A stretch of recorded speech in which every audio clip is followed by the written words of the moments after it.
మరో breaking news చూస్తున్నాం. నేడు ప్రధానమంత్రి నరేంద్ర మోదీ అధ్యక్షతన నీతి ఆయోగ్ 8వ పాలక మండలి సమావేశం జరగబోతోంది. సమావేశంలో ఆరోగ్యం, నైపుణ్య అభివృద్ధి, మహిళా సాధికారిత, మౌలిక సదుపాయాల అభివృద్ధి వంటి అనేక అంశాలపై చర్చించబోతున్నారు. వికసిత్ భారత్ 2047 ఇన్నోవేట్ ఇండియా థీమ్తో గవర్నింగ్ కౌన్సిల్ సమావేశాన్ని నీతి ఆయోగ్ నిర్వహిస్తోంది. రాబోయే 25 సంవత్సరాల్లో వేగవంతమైన వృద్ధి సాధించగలమని భావిస్తున్నట్లుగా పేర్కొంది.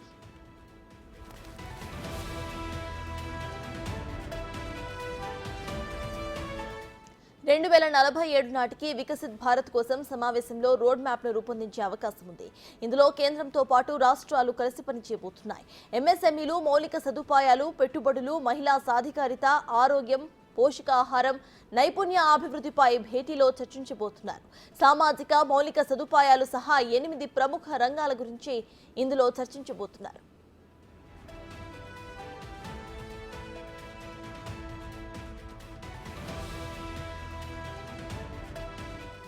ఎన్డీఏ కూటమిలో పార్టీలు సమావేశంలో పాల్గొనబోతున్నాయి. వారితో పాటు ఇండియా కూటమిలో ఉన్న కొందరు సీఎంలు కూడా హాజరయ్యే అవకాశం కనిపిస్తోంది. వారంతా కూడా బడ్జెట్ కేటాయింపుల అంశంపై చర్చించేందుకు సిద్ధమైనట్లుగా సమాచారం. ఇప్పటికే ఢిల్లీకు చేరుకున్న ఏపీ సీఎం చంద్రబాబు ఇవాల్టి మీటింగ్ లో పాల్గొనబోతున్నారు.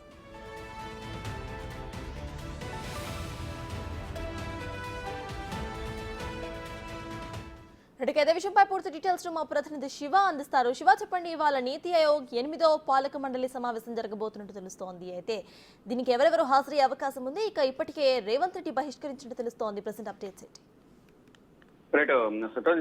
ప్రధానమంత్రి అధ్యక్షతన అంటే గతంలో 8వ పాలక మండలి సమావేశం జరిగింది. ఇప్పుడు జరిగేది 9వ పాలక మండలి సమావేశం.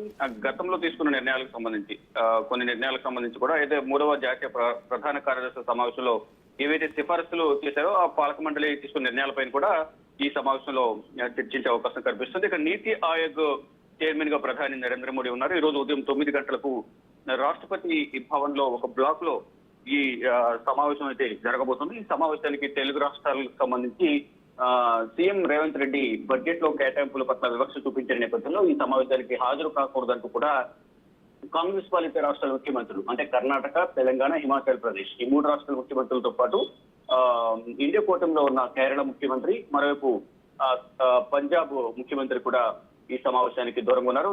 తమిళనాడు ముఖ్యమంత్రి వీరు కూడా దూరంగా ఉన్నారు. మరోవైపు పశ్చిమ బెంగాల్ ముఖ్యమంత్రి మమతా బెనర్జీ మాత్రం ఈ నీతి ఆయోగ్ సమావేశానికి హాజరై ఎందుకు వివక్ష చూపిస్తున్నారు అనేది ప్రధానంగా నీతి ఆయోగ్ సమావేశంలో లేవనెత్తాలనే ఉద్దేశంతో ఈ సమావేశానికి హాజరవుతున్నారు.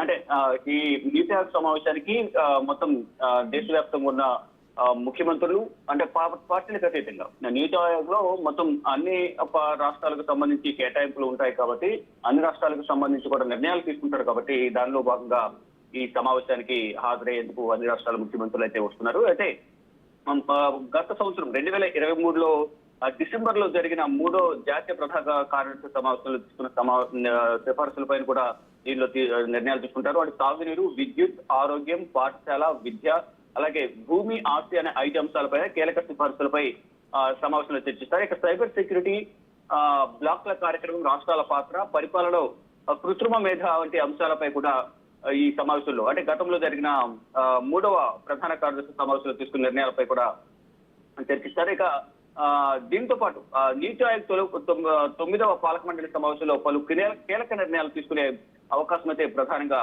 కనిపిస్తోంది. అయితే ప్రధానంగా బడ్జెట్ లో తెలంగాణకు జరిగిన అన్యాయానికి సంబంధించి నిరసన తెలియజేస్తూ ఈ రోజు జరిగే సమావేశానికి ఆయన దూరంగా ఉన్నారు రేవంత్ రెడ్డి. మరోవైపు ఏదైతే భారతదేశంలో 2047లో వికసిత్ భారత్ ఎజెండాగా నీతి ఆయోగ్ 9వ పాలక మండలి సమావేశం జరగబోతోంది. వికసిత్ భారత్ 2047 విజన్ డాక్యుమెంట్ పై నీతి ఆయోగ్ పాలక మండలి చర్చించబోతోంది. వికసిత్ భారత్ 2047కి రోడ్ మ్యాప్ ను రూపొందించబోతున్నారు. కేంద్ర, రాష్ట్ర ప్రభుత్వాల భాగస్వామ్యం, సహకారం, గ్రామీణ, పట్టణ జనాభా, జీవన ప్రమాణాల పెంపు తదితర అంశాలపైన పాలక మండలి సమావేశంలో ప్రధానంగా చర్చించబోతున్నారు. ఇక సులభతర జీవనం, అలాగే ఈ భవిష్యత్తు అభివృద్ధి, భారత్ ను అభివృద్ధి చెందిన దేశంగా మార్చడం లాంటి అంశాలపైన నీతి ఆయోగ్ సమావేశంలో ముఖ్యమంత్రుల సలహాలు, సూచనలు చేయనున్నారు. దీనికి సంబంధించి సలహా సూచనలు తీసుకున్న తర్వాత రాష్ట్రాలకు సంబంధించి ఎటువంటి నిర్ణయాలు తీసుకుంటారు అనేది కూడా ప్రధానంగా చర్చించబోతున్నారు. మరోవైపు ఇటు ఏపీ నుంచి చంద్రబాబు హాజరవుతున్న నేపథ్యంలో చంద్రబాబు కూడా ఇటీవల కేబినెట్ సమావేశం నిర్వహించారు. కేబినెట్ సమావేశం నిర్వహించిన నేపథ్యంలో పలు కీలక నిర్ణయాలు ఈ పైన పలు సూచనలు చేసే అవకాశం కనిపిస్తుంది. మరి ముఖ్యంగా పోలవరం డ్యామ్ సంబంధించి అక్కడ ఈ నీతి ఆయోగ్ సమావేశంలో చర్చించే అవకాశం అయితే ప్రధానంగా ఉంది. అయితే కేంద్ర రాష్ట్ర ప్రభుత్వాల మధ్య ఉన్న సంబంధాలను బలోపేతంపై చేసే విధంగా చర్చలు కూడా దీంట్లో జరిగే అవకాశం కనిపిస్తోంది. అయితే $5,00,00,000 జీడీపీని అధిగమించి ప్రపంచంలో 3వ అతిపెద్ద ఆర్థిక వ్యవస్థ ఎదిగే క్రమంలో భారత్ 2047 నాటికి $30,00,00,000 స్థాయికి తీసుకెళ్లడంపైనే